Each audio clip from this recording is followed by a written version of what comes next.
ஆண்டவராகிய இயேசுவின் நாமத்தினாலே இந்த காலை வேளையில் கூட உங்களை அவரை வாழ்த்துகிறேன். கர்த்தர் உங்களை ஆசீர்வதிப்பாராக. இந்த நாளிலே கூட சங்கீதம் 145 18 வசனத்தை கூட வாசித்து தியானிக்கலாம். தம்மை நோக்கி கூப்பிடுகிற யாவருக்கும், உண்மையாய் தம்மை நோக்கி கூப்பிடுகிற யாவருக்கும் கர்த்தர் சமீபமாய் இருக்கிறார். மிக அருமையான வேதவசனம். இந்த வேதவசனத்தில் மிக முக்கியமான ஒரு வார்த்தை இங்கே எழுதப்பட்டிருக்கிறது. உண்மையாய் என்று எழுதப்பட்டிருக்கு. உண்மையாகவே நம்முடைய வாழ்க்கையில் உண்மையாய் இருக்கும்போது கர்த்தர் சமீபமாய் இருக்கிறார் என்று நாம் உறுதி செய்து கொள்ளலாம். ஏனென்றால் ஒரு மனிதன் உண்மையாய் வாழும்போது அவனோடு கூட மிக அருகாமையிலே தேவன் இருக்கிறார் என்பதை அந்த உண்மையாக இருக்கிற மனிதனை உணர முடியும். அதுபோல் வேதத்தில் ஒரு சில மனிதர்கள், அநேக மனிதர்கள் வேதத்தில் உண்மையாக இருந்து தேவனுடைய ஆசீர்வாதத்தை அவரோடு கூட அருகில் இருக்கிறதை அவர்களும் உணர்ந்து அவர்களுடைய வாழ்க்கையில் வாழ்ந்தார்கள். அதுபோல் உங்களுடைய வாழ்க்கையில் நீங்கள் உண்மையாக இருப்பீர்கள் என்றால் கர்த்தர் உங்களுடைய வாழ்க்கையிலும் சமீபமாக இருக்கிற தேவனாக இருக்கிறார். வேதத்தில் யோசேப்பை பார்க்கும்போது அவர் மிகவும் உண்மையுமாய் உத்தமமாய் தேவனுக்கு பயந்து பொல்லாப்புக்கு விலகுகிற மனிதனாக யோசேப்பு வாழ்ந்து அவன் மிகவும் அடிமைதனமாக ஒரு தேசத்திற்கு கொண்டு போகப்பட்டு அவன் ராஜாவாக உயர்த்தப்பட்டான் என்று வேதத்தில் எழுதப்பட்டிருக்கிறது. அதன் பிறகு மோசே வேதத்தில் பார்க்கும்போது அவன் தேவனுடைய வீட்டில் எங்கும் உண்மையுள்ளவனாய் இருந்தான் என்று தேவன் சாட்சி கொடுத்திருக்கிறார். அந்த மோசே எகிப்து தேசத்திலிருந்து, அந்த அடிமைதனத்திலிருந்து இஸ்ரவேல் மக்களை எகிப்து தேசத்திலிருந்து தேவன் அவரை அழைத்து அந்த ஜனங்களை நடத்தும்படியாக அந்த பொறுப்பை மோசேனிடத்தில் கொடுக்கிறார்.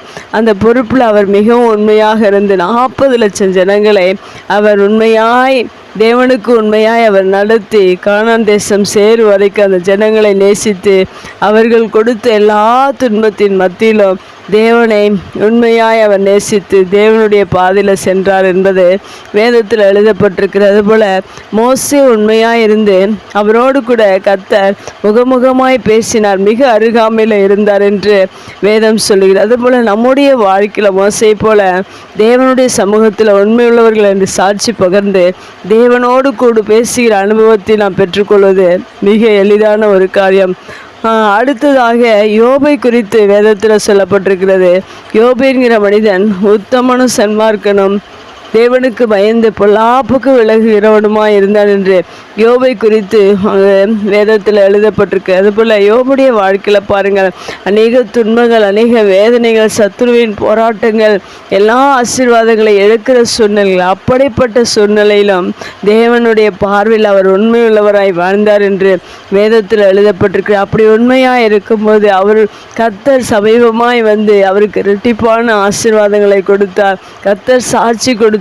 அதுபோல் உங்களுடைய வாழ்க்கையில் இந்த யோபை போல, மோசேயை போல, யோசேப்பை போல நீங்களும் உண்மையுள்ளவர்களாக இருப்பீர்கள் என்றால் இந்த 145 சங்கீதத்தில் சொல்லப்பட்ட பிரகாரம் தம்மை நோக்கி கூப்பிடுகிற யாவருக்கும், உண்மையாய் தம்மை நோக்கி கூப்பிடுகிற யாவருக்கும் கர்த்தர் சமயமாய் இருக்கிறார். கூப்பிடுகிற எல்லாருக்கும் தேவன் செவி கொடுக்கிறார். ஆனாலும் உண்மையாய் தம்மை நோக்கி கூப்பிடுகிற ஒவ்வொரு பிள்ளைகளுக்கும் அவர் சமீபமாய் இருந்தார். வேதத்தில் 3 மனிதர்களை இந்த வசனத்தின் மூலம் உங்களுக்கு வேதத்தில் உள்ள மனிதர்களை நான் சொன்னேன். அதுபோல் உங்களுடைய வாழ்க்கையில் அந்த மனிதர்களைப் போல நாம் உண்மையாக இருப்போம் என்றால், மோசே போல, யோசேப்பை போல, யோபை போல உண்மையாக இருப்போம் என்றால் நமக்கு அருகாமையில் கர்த்தர் சமயமாயிருந்து நம்மளுடைய கூப்பிடுதலை கேட்டு நம்மை ஆசீர்வதித்து நம்மை உயர்த்தி நம்மை நடத்துகிறவராக இருக்கிறார்.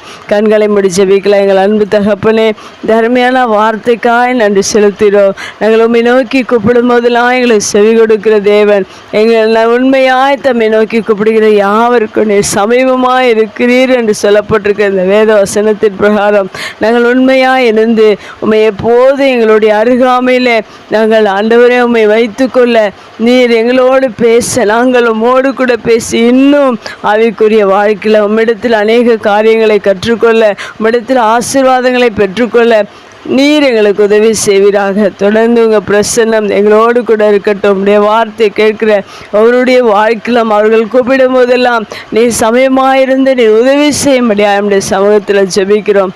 இயேசுவின் நாமத்தில் ஜெபம் கேளும் நல்ல பிதாவே, ஆமேன்.